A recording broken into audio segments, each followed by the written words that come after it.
तितली के जीवन चक्र की तीसरी अवस्था लार्वा के बाद क्या कहलाती है? क्या कहती है? तीसरी अवस्था लार्वा के बाद क्या कहलाती है? अब दिया हुआ है अंड, भ्रमक की झल्ली की कोशित। अब कहता है कि क्या है, तो देखिए अब जो तक तितली के कितने अवस्था हैं, तीसरा अवस्था के बाद बोला जा रहा है।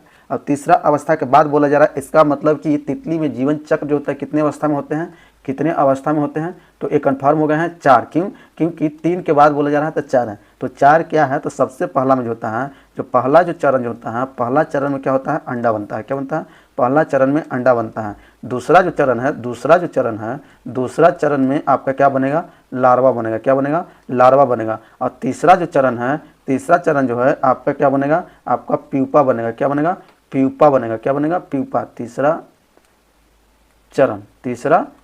तीसरा चरण में आपका क्या बनेगा, प्यूपा बनेगा। क्या बनेगा? प्यूपा बनेगा। तीसरा के बाद पूछ रहा है आपका चौथा, ये चौथा के बारे में पूछ रहा है। तो चौथा जो होता है आपका बनता है वयस्क बनता है। क्या बनता है? वयस्क बनता है। क्या बनता है? वयस्क बनता है, जिसे हम लोग कोशित भी बोलते हैं। क्या बोलते हैं इसको?